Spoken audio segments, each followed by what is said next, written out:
எனக்கு ஒரே பாயிண்ட் தான் சார் சொன்ன பாயிண்ட். நம்பர்ஸ் கூட நான் எடுத்துக்கிறேன். கடந்த தேர்தல் வந்து 16 ஸ்டேட்ல ஒயிட் வாஷ் ஆயிருக்கிறது காங்கிரஸ். சரி, இப்போ நீங்க எவ்வளவு ஸ்கேல் அப் பண்ணி நீங்க அந்த நம்பருக்கு வரீங்க? ஃபர்ஸ்ட் நீங்க எக்ஸிஸ்டிங் நம்பர் நீங்க எந்த ஸ்டேட் ஒயிட் வாஷ்னு சொல்லுங்க. அதுல நம்ம நான் அப்புறம் 16 ஸ்டேட் எங்கலாம் அவங்க முன்னேறாங்கன்னு ஷபீர் சொல்லுங்க. இல்ல நான் 16 ஸ்டேட் அப்படியே படிச்சறேன். படிங்க, நான் சொல்லிடுறேன்.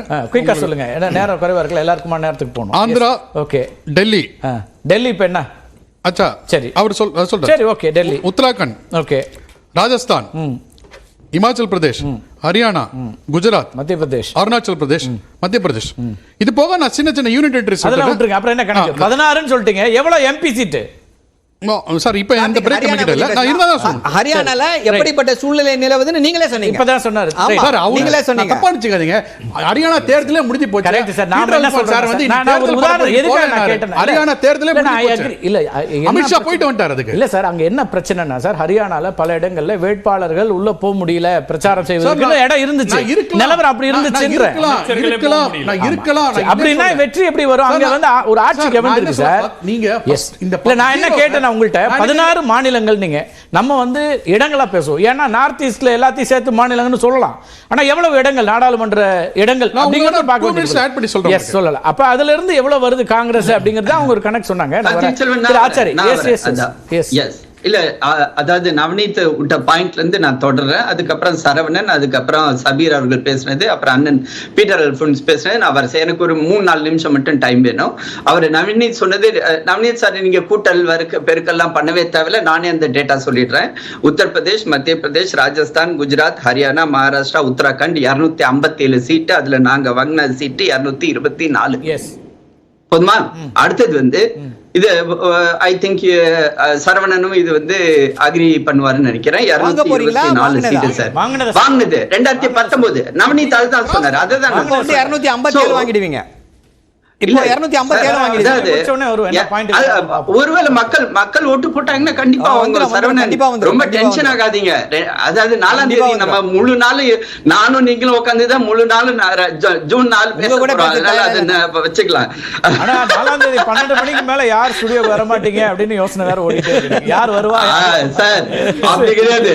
அது நான் வருவேன் சார், நான் வருவேன். ரைட் 12 மணி வரை கூட வருவேன். No problem. அடுத்தது வந்து சரவணன் சரவணன் வந்து ஒரு பாயிண்ட் சொன்னாரு. 2014 2019 அமித்ஷா வந்து என்ன பண்ணாருன்னு. 2014 உத்தரப்பிரதேசத்தோட இன்சார்ஜா இருந்தார். 80 சீட்டுகள், அங்க 72 சீட்டுகள் வந்து பாஜக ஜெயிச்சது. 2019 அவர் வந்து எங்களுடைய தேசிய தலைவர் 303, நாங்க 303 சீட்டு பாஜக மட்டும் தனித்தா வந்துச்சு. சோ நான் வந்து சாணக்கியா அப்படின்னு சொன்னது வந்து காரணம் இல்லாம நான் சொல்லல. ஏன்னா அது வந்து அவருடைய கணிப்புகள் தவறா இருக்குன்னு சபீர் உதாரணங்கள் சொல்றாரு. மேற்கு வங்கத்துல சபீர் சொன்னதிலே வந்து நான் வந்து ஒரு கருத்து வந்து எங்க பார்ட்டியோட மிஷனரிய பத்தி அவர் பேசினார். கரெக்டான பாயிண்ட் அவர் பேசினார். இன்னைக்கு வந்து எந்த பார்ட்டி, இன்னைக்கு நான் ஒரு உதாரணம் சொல்றேன். நான் இப்பதான் பார்ட்டி ஆபீஸ்ல இருந்து வந்தோடனே உங்களோட ப்ரோக்ராம்ல உட்காந்து பேசிட்டு இருக்கேன். 300, அதாவது வருஷம் பூரா எந்த நாள்லயும் ராத்திரி 12 மணி 1 மணியா கூட பாஜகவோட ஹெட் குவார்டர்ஸ் போங்க, ஒரு ஜெனரல் செக்ரட்டரி அங்க உட்கார்ந்து இருப்பார் டியூட்டி போட்டு. அதாவது எந்த ஒரு கட்சியிலுமே இல்ல, காங்கிரஸ் கட்சியில 5 மணிக்கு பிறகு கேண்டீன் கூட மூடிட்டு போயிடுவாங்க. ஆனா பாஜக மட்டும்தான் எந்த வருஷம் பூரா வந்து எல்லா நாளுமே ஜெனரல் செக்ரட்டரி ராத்திரி 12 மணி 1 மணி 2 மணி இருப்பாங்க. அதனால்தான் இன்னைக்கு நாங்க வந்து அப்படியே ஜெயிச்சுட்டு வரல, எங்களுடைய மிஷினரி அந்த அளவுக்கு ஒர்க் பண்ணிட்டு இருக்காது. இன்னொரு பொலிட்டிக்கல் விமர்சனத்தை பிரியகாந்தி வைக்கிறாங்க. உலகின் மிகப்பெரிய பணக்கார கட்சியா பிஜேபி மாறிடுச்சு 10 வருஷத்துல.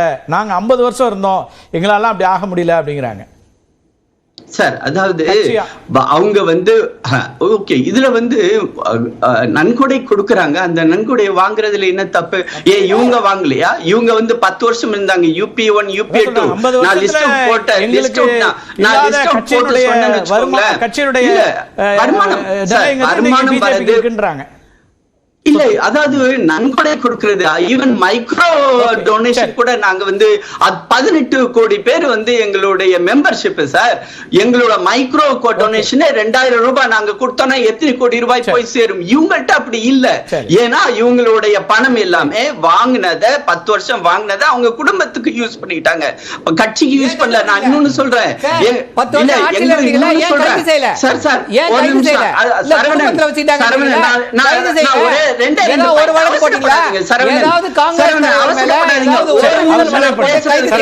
ஒரு வருஷம் அவசரப்படாதீங்க. எங்க பார்ட்டி ஆபீஸ்ல உள்ள லைன்ல தான் காங்கிரஸ் பார்ட்டிக்கும் லேண்ட் அலாட் ஆச்சு. 15 வருஷத்துக்கு முன்னாடி அலாட் பண்ண லேண்ட்ல இதுவரை கட்டணம் கட்டல. அதே லைன்ல திமுக இருக்குது. அந்த திமுகவுடைய கட்டடத்துல லைட் போடுறது கூட ஆள் இல்ல. இன்ஃபேக்ட் நான் கூப்பிட்டு உங்களுடைய தலைவர்கிட்ட சொன்னேன், எங்க அங்க உள்ள கலைஞர் படத்துக்கு முன்னாடியும் அங்க உள்ள பெரியார் படத்துக்கு முன்னாடியும் அங்க உள்ள அண்ணா படத்துக்கு முன்னாடி லைட் போடுறது கூட யோக்கியம் இல்லையான்னு. அதுக்கப்புறம் இவங்களுடைய திமுகவுடைய ஆபீஸ வந்து லைட் போடுறது கேஸ் பண்ணாங்க. சரவணன் தெரியாம நீங்க பேசாதீங்க. நான் வந்து அந்த இடத்துல பார்த்து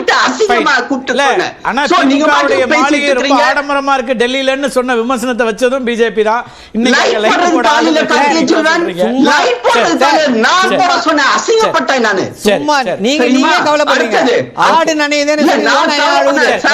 அதாவது இல்ல உங்களுக்கு அசிங்கம் அதை நான் சொன்னேன்.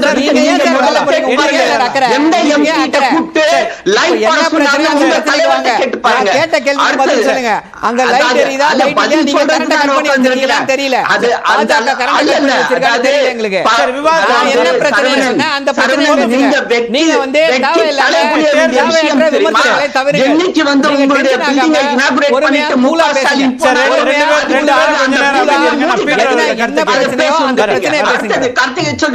அடுத்த பாயிண்ட்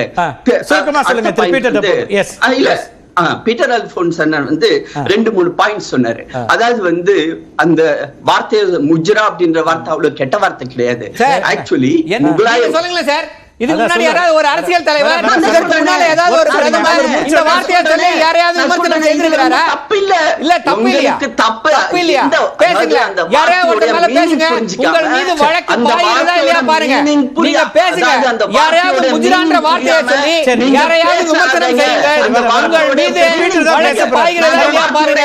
நீங்க கைது செய்யப்படுறீங்களா இல்லையான்றத பாருங்க. பாருங்க, அதை பாருங்க, அப்புறம் பேசலாம். முஜ்ரா சரியான வார்த்தையா தவறான வார்த்தையா? ஆச்சாரி நீங்க நிறைவு பண்ணுங்க. நான் திரு பீட்டர் போறேன். பீட்டர் உங்கள்ட்ட தான் வரேன். S okay. கார்த்திகை செல்வன் அதாவது பீட்டர் அல்போன்ஸ் வந்து முஜ்ரான்ற வார்த்தையை பேசினார். நான் அதுக்கு வந்து பதில் சொல்ல வேண்டிய ஒரு என்னுடைய டியூட்டி. அதை நான் வந்து கண்டிப்பா இந்த இடத்துல வந்து செஞ்சே ஆகணும். முஜ்ரான்ற வார்த்தை முகலாயர் மன்னர்கள் நவாபுகள் இருந்த சமயத்துல அவங்களுடைய அரண்மனையில நடந்த ஒரு நடனம். அது வந்து எதுவும் வல்கரால நடக்கல. அவர் வந்து பார் டான்ஸ் அப்படின்ற வார்த்தைகள்லாம் யூஸ் பண்ணாரு. அது மாதிரி கிடையாது.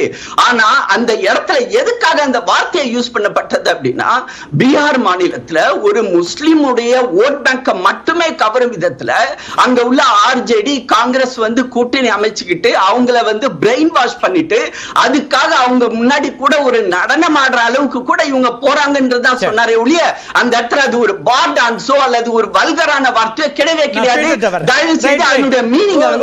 அது என்னங்கறத நான் வர திருப்பி